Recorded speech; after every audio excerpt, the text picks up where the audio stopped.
नमस्कार, सत्यहिंदी.com में आपका स्वागत है। एक नजर अब तक की सुर्खियों पर।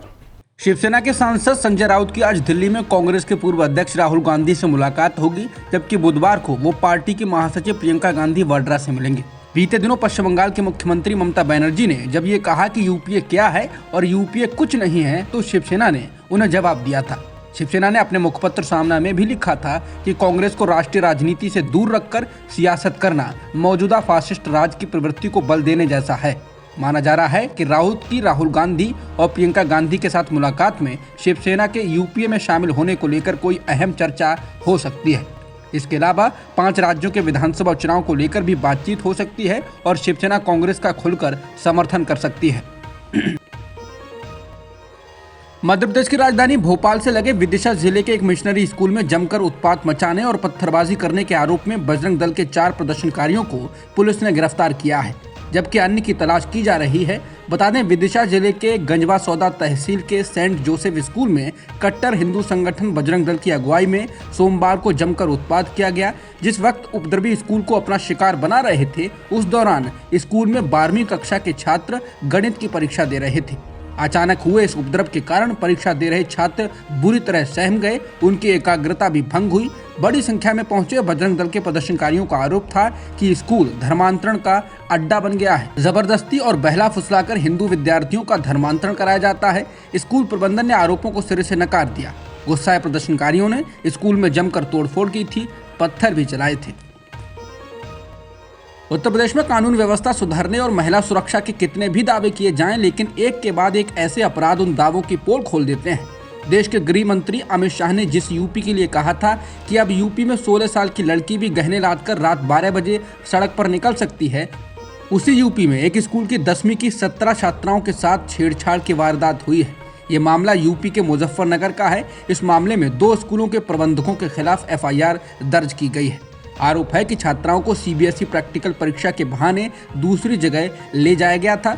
17 नवंबर की रात लड़कियों को कथित तौर पर सेडेटिव यानी नशे वाला ड्रग्स मिलाकर खाना खिलाया गया और उनके साथ छेड़छाड़ी की गई।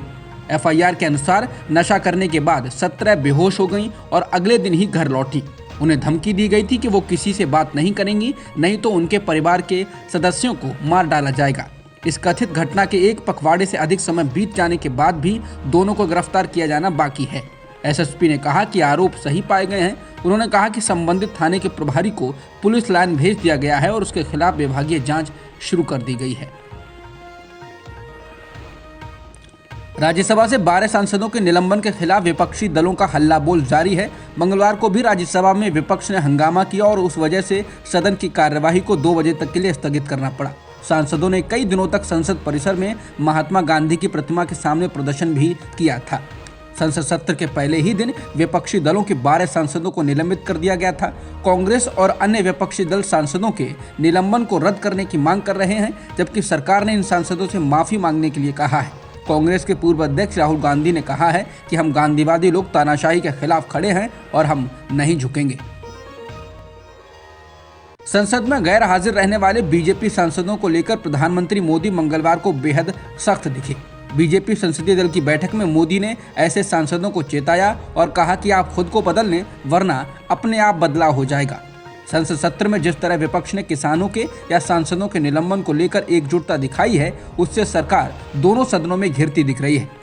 नागालैंड में सुरक्षा बलों की फायरिंग में 14 लोगों की मौत के मामले को लेकर भी विपक्ष ने सरकार को घेर लिया है। ऐसे में बीजेपी की रणनीति क्या हो, इसे तय करने के लिए मंगलवार सुबह दिल्ली में बीजेपी संसदीय दल की बैठक बुलाई गई। इस बैठक में प्रधानमंत्री मोदी ने सांसदों को ये चेतावनी दी। मोदी की ये चेतावनी सांसदों के साथ ही उन मंत्रियों के लिए भी मानी जा रही है जो संसद सत्र के दौरान गैर हाजिर रहते हैं। पीएम मोदी 13 दिसंबर को वाराणसी में काशी विश्वनाथ कॉरिडोर का उद्घाटन करने जाएंगे। इस बीच प्रशासन ने इस रास्ते में पड़ने वाले सभी इमारतों को हल्के गेरुआ रंग में रंग दिया। आज तक के अनुसार इस दौरान रास्ते में पड़ने वाली एक मस्जिद को भी सफेद से बदलकर गेरुआ रंग कर दिया गया। वाराणसी विकास प्राधिकरण का कहना था कि वो एकरूपता लाने की कोशिश कर रहे हैं, जिससे मुस्लिम समुदाय ने नाराजगी जाहिर की। उन्होंने इसको प्रशासन की तानाशाही बताया। हालांकि अब आज तक की रिपोर्ट के ही अनुसार कहा गया है कि प्रशासन वापस से इस मस्जिद को सफेद रंग में रंग रहा है। एनआईए को सुप्रीम कोर्ट से झटका लगा है। सुप्रीम कोर्ट ने छत्तीसगढ़ की जानी मानी सामाजिक कार्यकर्ता सुधा भारद्वाज की जमानत के खिलाफ दायर एनआईए की याचिका को खारिज कर दिया। सुधा भारद्वाज 2018 से भीमा कोरेगांव मामले में जेल में बंद थी। उन पर यूएपीए लगाया गया था, जिसके बाद हाल ही में बॉम्बे हाई कोर्ट ने उनको डिफॉल्ट जमानत दे दी थी। वहीं एनआईए की याचिका को खारिज करते हुए सुप्रीम कोर्ट ने कहा है कि भारद्वाज को जमानत देने के हाई कोर्ट के आदेश में कोई भी गड़बड़ी नहीं है। आज एक बार फिर संयुक्त किसान मोर्चा की अहम बैठक होने वाली है, जिसमें आंदोलन की आगे की रणनीति भी तैयार की जाएगी।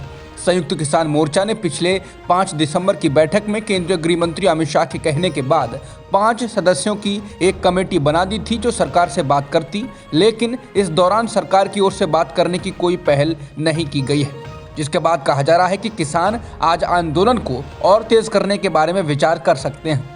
मालूम हो कि किसान एमएसपी समेत बाकी मुद्दों को सरकार के सामने रख चुके हैं, लेकिन उन्हें अभी भी सरकार से बातचीत करने के लिए बुलावे का इंतजार है।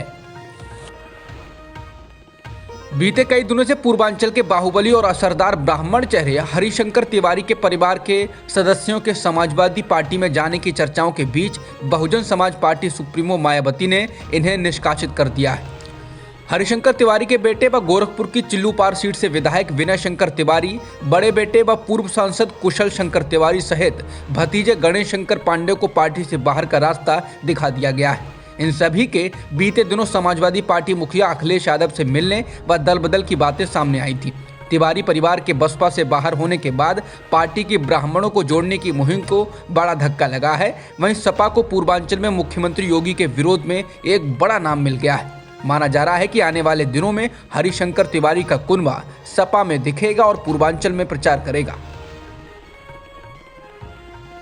सुप्रीम कोर्ट के रिटायर्ड जज जस्टिस मदन लोकुर ने नागालैंड फायरिंग को हत्या के समान माना है और कहा है कि आत्मरक्षा के लिए की गई कार्रवाई बिल्कुल नहीं है। इसके साथ ही उन्होंने ये भी कहा कि अपसपा का मतलब यह कतई नहीं है कि सुरक्षा बल किसी की हत्या कर दे।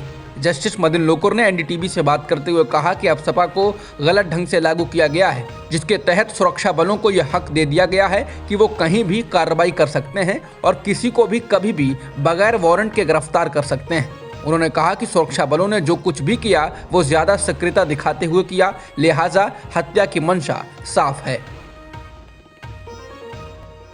गुड़गांव कॉमेडी फेस्टिवल के आयोजकों ने stand up comedian Munawar Faruqui को सार्वजनिक सुरक्षा का हवाला देते हुए कलाकारों की लाइनअप से हटा दिया। आयोजकों ने कहा कि पिछले 2 दिनों में उन्हें बार बार कॉल और ऑनलाइन संदेश मिले हैं, जिसमें फारूकी को इस आयोजन में शामिल होने का विरोध किया गया। बता दें, इससे पहले भी फारूकी के विरोध के बाद कॉमेडियन को कई शो को रद्द करना पड़ा है। मुंबई में कोरोना के नए वेरिएंट ओमिक्रॉन के 2 और नए मामले सामने आए हैं, जिसके बाद भारत में इस वेरिएंट से संक्रमित लोगों की संख्या 23 हो चुकी है।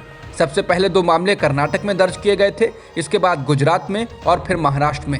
रविवार को महाराष्ट्र के पुणे जिले में 7 मामले सामने आए थे, जिनमें से 6 एक ही परिवार के थे। भारत में पिछले एक दिन में 6,822 कोरोना संक्रमण के नए मामले दर्ज किए गए हैं, जो कि पिछले 18 महीनों में किसी एक दिन में दर्ज किए गए सबसे कम मामले हैं। वहीं पिछले एक दिन में इस वायरस के कारण 200 लोगों की जान भी गई है। वहीं 10,000 से अधिक लोग ठीक भी हुए हैं। फिलहाल भारत में एक्टिव मामले 95,014 हैं, जो पिछले 554 दिनों में सबसे कम आंकड़ा है। अब तक की खबरों में इतना ही। बाकी खबरों के लिए बने रहिए सत्यहिंदी.com के साथ। सत्य हिंदी का ऐप डाउनलोड करें गूगल प्ले स्टोर पर।